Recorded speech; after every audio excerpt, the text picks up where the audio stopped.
Hey everybody, this is Todd from LaunchPoint here, and today I'm interviewing Josh Willis. Josh has a really fun story of transitioning from ministry into the marketplace, and I'm really excited for him to share with you today. So, Josh, thanks so much for being here with me, man. Right off the bat, tell us a little bit more about who you are and how you ended up in a ministry job. Yeah, well, thanks for inviting me in, Todd. It's fun to get to reconnect and all that stuff. Who am I, and how did I end up in a ministry job in the first place? So, I'm originally from Kansas City.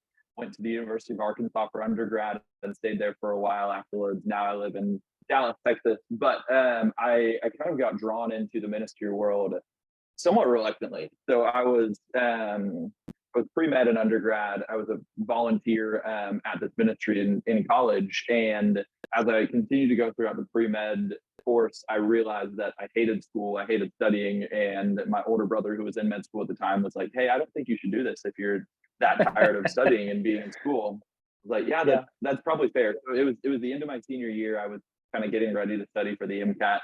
And that's when it all just kind of failed. I was like, well, this isn't really something I wanted to do. But I'd already gone through all that process. I ended up graduating with a pre-med degree, but I had no idea what I wanted to do. And so it's toward the end of my senior year. The ministry that I'd have been volunteering with, the guy who was the director of that ministry, reached out to me and said, "Hey, you should think about, like, I'm leaving. I'm transitioning to a different role as a college master somewhere. You should think about applying to become the director." And I was like, "No, I don't want to do that." So my journey to ministry was really almost reluctantly, and then it just like wasn't ever on my horizon. Like, I had volunteered in all of it, and I really loved parts of it, but I never really saw it as something that I could make a career out of. And part of that was because it was just like no one else in my family had really done it. I hadn't seen it modeled super well, and so that just wasn't on my radar. But all that to say, I ended up applying, and after the first conversation I had with the leadership there, it just became abundantly clear that's where I needed to be. And so I stepped in as the role of a director of that parachurch ministry for students in Fayetteville, and did that for 3 years. And it was awesome. I loved it. It was definitely not something that I thought myself doing, but now looking back, I would not trade those 3 years for the world because of what I was able to learn, the experience I was able to get. Yeah, so you had plans to go one way, and those plans didn't work out. And when presented with this other opportunity of ministry, at first you're like, absolutely not, which I think is different from a lot of people. I've heard that story before, but I think it's different from a lot of people who think I'm going to ministry, or they go to ministry school or seminary, or they get a ministry degree of some type, and then they get into ministry as like, this is my profession, this is my vocation, Yeah. this is what I'm going into. But you did it, and it was the right decision 100%. How did you, when you met with them, you said it became abundantly clear. How did you know that? What were some of the tells that led you in Yeah. that direction? Yeah. I think, I was kind of just searching and struggling to figure out what I wanted to do with my life, where I was going to be at. And I saw this as an opportunity to get a whole bunch of leadership experience at a really, really young age. I was 22 years old, and they were entrusting me with 250 students, 50 college volunteers, and a full-time staff member that I was supposed to be leading. And so, Wow. to use the name of your company, I thought is a great launch point into leadership roles, and a great way for me to get a whole bunch of experience leading, managing, doing all sorts of different things. I was like, well, I don't really know.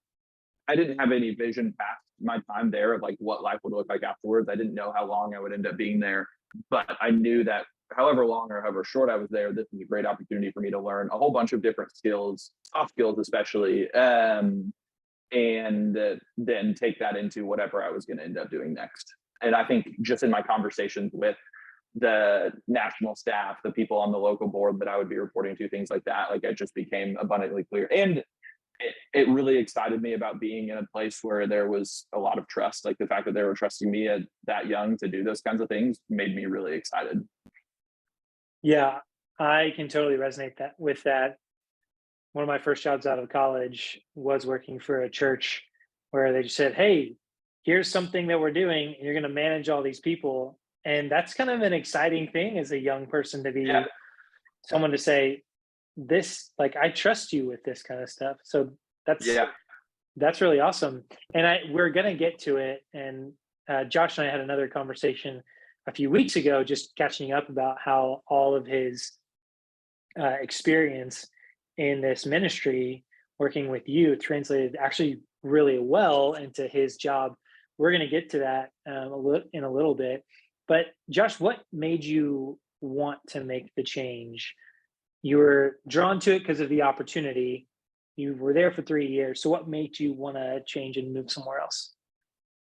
Yeah, I think there were a couple things. I think the biggest thing was that I just felt bored. Like I felt like I wasn't being challenged. I felt like the gifts and skill sets and abilities that I had weren't really being utilized. Like I got in a big reason why I got in the ministry was like one, the opportunity to get exposure, but two, the relationships of like the relationships that I got to invest in with people. But it came down to the fact that the relationships just weren't enough to make me want to stay there. And I realized that the parts of it that I loved, I could do while volunteering and also going and working at a full-time job somewhere else where I was going to feel more the trying to figure out how to phrase this. Feel like I was being utilized more. Feel like my gifts and abilities were being pushed to grow and learn instead of just like ministry is all about relational things. It's highly relational, but at the end of the day, I could get relationships on a volunteer basis, but I could also go do things that stimulated more of my intellectual need. My more like I wanted stuff that was more technical and that pushed me outside my comfort zone, required me to learn and grow and constantly be getting better at those things. And I didn't really feel like I was getting that in the ministry world. Yeah, so it sounds like you were just kind of capped on what you saw as your career growth and said, I Yeah. think there's more inside of me that I want to cultivate, and it may just I don't think it's going to happen in this environment. Is that what I'm hearing you say? Yeah. Yeah. No, I think that's a great way to phrase it. It wasn't it was just, I would have stayed there and I would have been doing the same job for probably the rest of my life. And I didn't see myself being a head pastor of somewhere. I didn't see myself being up on stage teaching. And so I was like, well, I don't see opportunities to keep growing and go to these other places in the ministry world. And honestly, like growth in the ministry world is really, really, really slow. Of like, you'll be in the same role for 10, 15 years sometimes until you get your next shot. And I just didn't want to have to wait that long to continue to grow and get new opportunities and experiences. Yeah, man, you said something that's I think really important to point out, which is when you looked around at other ministry opportunities, seeing, I don't think I want to be there. I don't think I want to be in those roles. And it's not that there's anything wrong with those roles. It's just for you personally, kind of looking at people who are ahead of you and saying, I don't know if that's a good fit for me. And I Yeah. think there's two aspects to that. There's a know yourself of I want to grow, I want some variety, I want to mix things up. And that's not the kind of environment that does that. But also, that's not where I want to be long term looking. So I think there's a mix of like know yourself and seeing reality and making decisions based on those things that you did really, really well. So when Yeah. you were looking to make the change, what as you were like applying for jobs, looking around, what were some of the challenges that you experienced doing that? Yeah. I think plain and simply one of the first challenges is like just learning the lingo of the corporate world of like I know Todd, you've talked about in some of your LinkedIn posts like Christianese. Of there's a lot of that in the ministry world of like ways that you can explain things in the ministry world. But there's also that a whole other lingo and language of the corporate world. And I had zero experience with that. And so it took me a while just to learn that and learn how to like even describe my experience on my resume, and it still wasn't great. And luckily, some people took some chances on me, and that's how I ended up to where I'm at today. But I think that was the big challenge. And then another big thing was just learning how to market myself and market the skills that I had. Because I look back on my role there, like I was doing so many, like half my job was trying to fundraise and trying to get people to donate money when they get nothing in return is really, really, really difficult. And that translated into great sales experience. And I was doing HR of like dealing with people, dealing with volunteers that were hard to deal with and parents that were hard to deal with. Like there were so many different experiences and things that I got that I learned from, but I didn't know how to describe that in an actual context. All I knew is like, oh yeah, I meet with these high school students and I take middle school kids to get Taco Bell, and like in my brain that was my job, but I was doing so many more than that. Yeah. What I think, can you speak a little bit more into this? Because I literally just had a conversation with somebody and they were saying, yeah, what I do is I like preach. So what does that mean for me and like changing into a marketplace job? But that's maybe like the primary function, but that's not all that happens. So can you speak a little bit more into what are some of those things that someone might have as someone who's in ministry of any type that they may not quite realize translates really, really well? And maybe even use a couple of your own examples. Yeah. I mean, I think one of the first examples I go to was like I had a board that I reported to. And like even if you're working in a church, like a lot of times you'll have a team that you report to or a group of elders that you report to. So I had to like prepare meetings for those. I'd prepare like, hey, how are we doing with like the numbers and metrics that we're trying to track for reaching students, and how are we doing with like our budget that we've entrusted you with, things like that.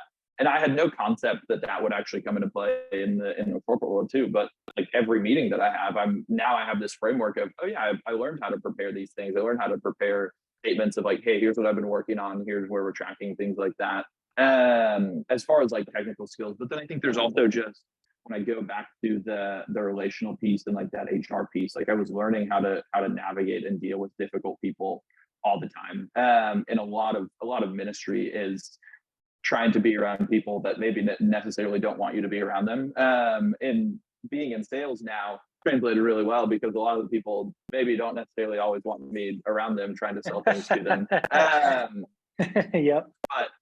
But I love the challenge of trying to make a new friend and build a new relationship. And so I think there's times where like I had to deal with, parents that got frustrated with the things that were happening with students or things like that. And then there was a time last week or 2 weeks ago where I had an organization that I had tried a sales approach that didn't work out, and it ended up frustrating some people on their team. And the whole way that it went about, it wasn't the best possible scenario for me. And I ended up getting a call from them. They were pretty angry at me, and I think my time spent dealing with parents and dealing with students that were angry with me, like it didn't rattle me. It allowed me to just kind of like listen to them, hear their concerns, and disarm the situation and be like, hey, I hear you, I understand, I'm so sorry, that was never my intention.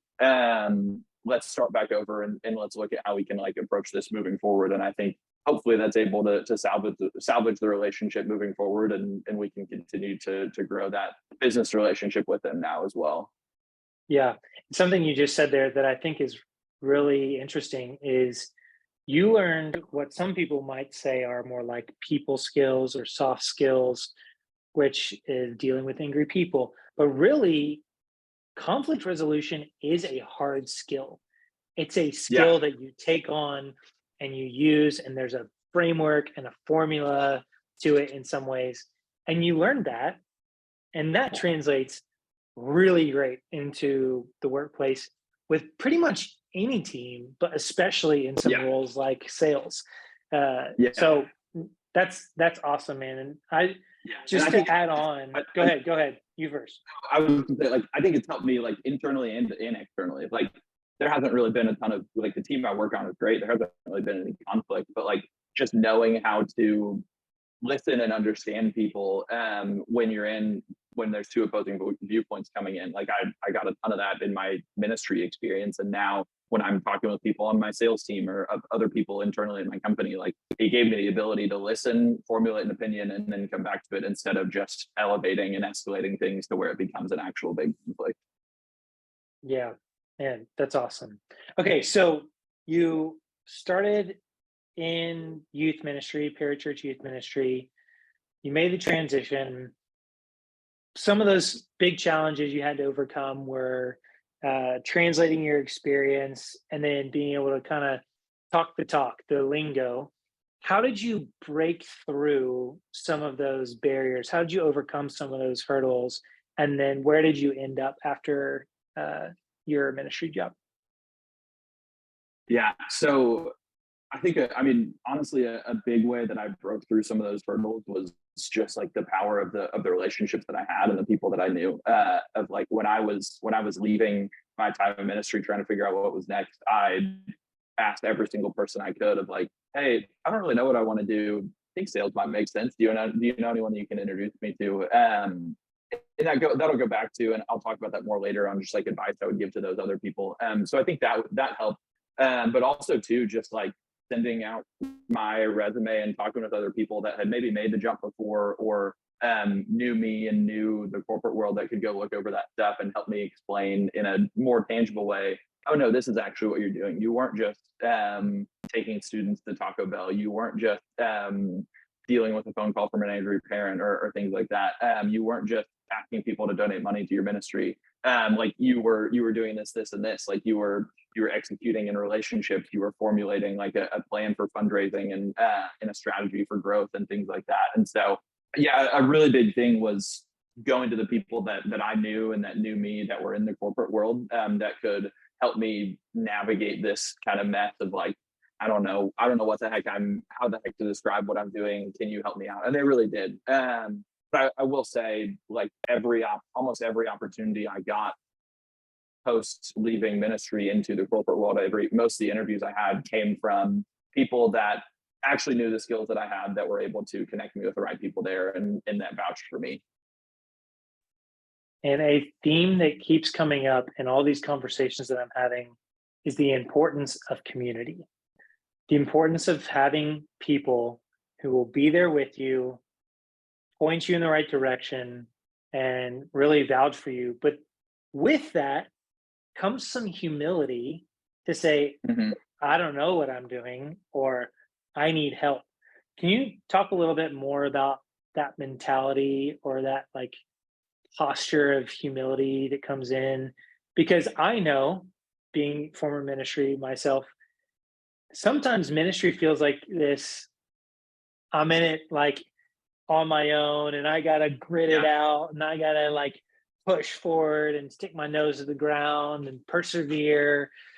And what you're telling me right now, what I'm hearing you say is, that's like, yeah, there's effort involved, but the key actually came in approaching these people to help you. Can you talk a little bit more about the importance of that? Yeah. Well, I think I kind of learned it the hard way, because at first I just like tried to do it on my own. The most I did when I was first leaving my ministry world was like, I sent my resume to a couple people, like my brother and my sister-in-law, that had corporate jobs and knew that a little bit, to have them look it over.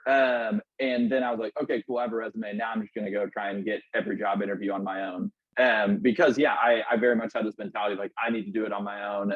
Like there's no one really out here helping me. Like I need to work as hard as I can, and applied to probably like 10 or 15 different jobs, and every single one of them almost immediately, like without even considering it, said, hey, thanks for applying, we're not interested in you. And they were all pretty entry level jobs. I was like, well, I'm like out of college, I have these things, and I'm still not getting accepted these entry level jobs. Like what the heck? And so it really humbled me, and it made me realize, okay, maybe I'm not as adept to this as I thought I was, and maybe I really do need help. And so that's where I really started, just like, okay, I don't know what I'm doing. My best opportunity is going to go to ask the people that I've seen be successful in this life, hey, how do you do it? Let me learn from you. Like teach me the things that I need to know. And like, will you look over my resume? Will you like help me prepare for this interview? Will you like, just asking good questions, I think was a huge thing for me. But it was a very hard lesson to learn. But I mean, if I could give anyone any advice, whether it's about trying to find a new job post ministry, or literally just anything in life, like humble yourself and ask for help from the people that know you and love you, because your life will go so much better for you. Every time I try to do things on my own, it almost always fails. And like even being in the corporate world, like learning how to ask for help from my manager and from the people on my team, like it's made me more successful by being willing to admit I don't have it all together. I have things that I can learn from you, even if you might be in the exact same position and stage of life as me. Yeah, that's great. So I didn't give you this question in advance, so this one's kind of a like curveball question, but you mentioned it before we actually hit the record button for this call. You said that you left in a good spot with the ministry that you're working with. I've talked to so many people that have a fear about leaving in a bad spot or having a rub with somebody that maybe their pastor or their supervisor or somebody. Can you speak a little bit into what your experience was like and maybe some of the ways that you worked to leave well from your position? Yeah, that's a good question. I didn't prepare notes on this one, so you really are catching me off guard. Who you curveball? In third grade, I was best effort runner up in coach pitch, so learned how to hit a curveball real well. And so what did I do to prepare myself to leave well? Going back to just like the premise of your question, I think a lot of that stems from our fear of disappointing people, and like fear of disappointing those who are leading us. But what I learned being in those leadership roles in ministry is like every one of the, like, a good leader should want the people that are underneath them to go thrive and do the things that they are gifted in and talented in. And so like I think that's even a big thing for those people that are trying to transition out of ministry, of like have those conversations. Don't be afraid of those conversations with the people that you're under learning from, that are your leaders, of saying like, hey, I don't feel like I am flourishing and growing in the things that I've been gifted and filled in. Like, and maybe it'll be a conversation of them changing up your role in that ministry world. Like maybe you don't really want to leave, you just want to do something different in the ministry world. Or maybe they'll give you the freedom to say, hey, well, let me help you like go on to this next thing. Like maybe it isn't in the ministry world, and that's okay. So I think don't be afraid of the hard conversations with your leadership. Like I told the people that I had reported to, my national office and my board in Fayetteville, of like, hey, I really don't feel like this is what I see, a vision I see myself doing long term, and I don't feel like I'm being utilized to the best of my abilities. Like I really want to go do this, and they were just really supportive of that. And I told them pretty early on, like. And mine was, we were in parachurch ministry for students, so it went on for like the school year. But I told them basically at the beginning of the school year, like, hey, I'm planning to leave at the end of May. So it didn't throw them off guard. I didn't give them a 2 weeks notice. I think especially being in the ministry world, it's hard to find the right people to fill those roles. And so a lot of times you can burn bridges if you try and leave way too soon, and just be like, hey, I've got this new job. I'm going to go take it. I think that's where ministry is very different from the corporate world. Now, if I were to tell my company now, hey, I'm planning on leaving 8 months from now, that wouldn't look very good. They would not be happy, and they'd probably let me go and be like, well, you can leave now. But in the ministry world, like you want to give them the opportunity to like you want to finish well. You want to set them up for success for whoever's going to come into that role next to you or next after you. So I think those are a lot of the things that I tried to do to leave well. Yeah, man, I really appreciate you saying that, because conventional wisdom in one sphere may not translate directly to conventional wisdom in another sphere. With you hear the 2 weeks type thing, and that works for corporate world. It works especially in like big companies where they have a pipeline and they'll hire the next person and it doesn't hurt their bottom line too much, and they're probably overstaffed a little bit anyway, so somebody can pick up the slack. Yeah. But in ministry world, like you're taking care of people, and there's the spiritual health of people riding on you. So my experience, just to add a little to that, and yours was super helpful, Josh, I gave 6 weeks, like an official 6-week heads up. Hey, I found another job and I'll be transitioning at this point. I tried to do it at a point where like it made sense in the calendar for what I was responsible for, to try to help them. And then, but people in leadership knew a year and a half beforehand that I was thinking, I don't want to be in the position I'm in. And if there's not a place for me here, then I probably won't stay here. And it's important to find people that you trust, you can have those conversations with an emphasis on finding people that you trust. Because sometimes your boss may not actually be someone you feel like you can trust, but you do need to have some sort of conversation with someone in leadership, because they might be able to give you a job that you actually do like. And maybe it's not that leaving ministry is correct. It's exactly what you're saying, or the right option. It's maybe like you just need to change it up a little bit and do something different. and that's going to satisfy what you're trying to figure out, what you're looking for. So Yeah. awesome perspective on that. And it goes an extra distance if you can set the next person up well to Yeah. carry the burden that you're carrying. So just a little tidbits there. I saw my old boss from church, the church that I worked at now 4.5 years ago, the other day. And it was like, things are great. But Yeah. I had to make a concerted effort to do that where it didn't feel weird or awkward. So definitely encourage those conversations early on. So that's awesome, Josh. Okay, last couple questions. You mentioned you were thinking about getting out of ministry because it was something that would be like you're kind of feeling stuck. You looked ahead, it wasn't where you're going. So you did make the change. Where are Mhm. you now, or what did you change into? And how did that transition actually impact your life and change your life? I think you've asked me the "where are you now" question like 3 different times, and I keep on getting distracted with something else. So sorry about We're that. coming back around Uh, to it. You're we're good. finally back around to it. So I ended up I left ministry. I ended up working as the director of sponsor development for a company called the Fire Leadership Network. And it's been great. It has impacted my life in a lot of ways. One, going back to that point of it gave me a whole new challenge and like of things to learn, a whole new challenge to experience, and I really have absolutely loved it. It's been such a good like I saw my life really start to flourish once I left ministry. One, like I think my desire for ministry also expanded once I was not paid to do it. So that's been interesting to see if like my desire to actually go do ministry and be relational with people has actually expanded. But two, it's also like yeah, jumping over to the Inspired team has been awesome. I've felt like one, there's leadership there that supports me, wants what's best for me, and wants me to grow.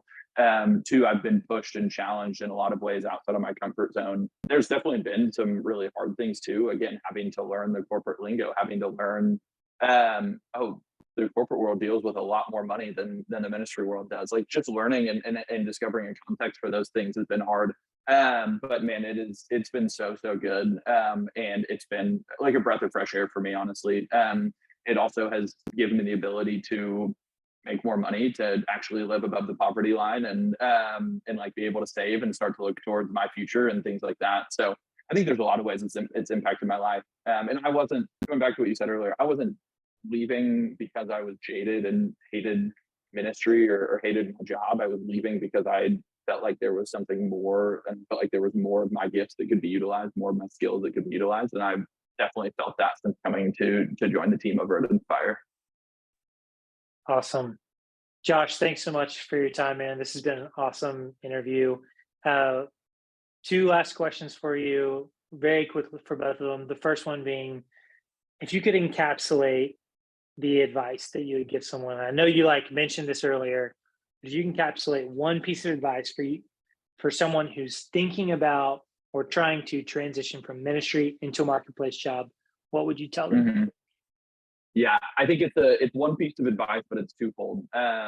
One, like go to your network, like weaponize the power of your network, like the people that you're working with, whether it's a church or a parachurch ministry or whatever, like not just the people that you work alongside, but also the parents that you're interacting with or the families and like things like that. Like I went and talked with when I was leaving my ministry job, talked to the parents of the kids that I worked with. Like I asked them good questions like, hey, what are you doing? I wanted to learn about what they did, and then what goes with that is just like be a sponge, just soak up everything, ask so many questions, and then like ask them to make introductions to pass you off to the right people at their companies. Like I interviewed and applied a lot of different places before I ended up at Inspire, and almost every conversation I had came from relationships that I had in my ministry world. Not necessarily people that I worked alongside, but people that I encountered because they knew me, they'd interacted with me, and they were able to say really great things about me to whatever company they were working at. And then yeah, be a sponge, soak up everything, decide where you want to go, read books. Every interview I had, if they told me about a book that they talked about, I went and bought it on Amazon and I read it. So just like be a sponge, be willing to learn about those things. Like yeah, there's a lot of knowledge at your fingertips, and you don't have to go get an MBA to be able to be successful in those things. You can just buy a book and read it instead. 100%. I will echo that. If someone mentions a book, go read it, and then go tell them that you read it. That will help you a lot in the process. Okay, Josh, if someone is hearing this interview and they're saying, man, I resonate with this so much. I want to hear more about Josh's story, or I just have a question about his experience. How might somebody be able to reach out to you? Is it LinkedIn? Like, what's the best way to do that? Yeah, the great question. Definitely reach me on LinkedIn. It's got all my contact info on there. So shoot me a DM on LinkedIn, or you can send me an email through LinkedIn. It's a great way to get a hold of me. And yeah, happy to share my story. And it's been awesome getting to jump out of the ministry world and go into the corporate world. But even seeing the intertwinings of how that affects my job now, and how my experiences in the corporate world affect me going and doing ministry in other places just on the side. So awesome. We'll make sure to tag LinkedIn.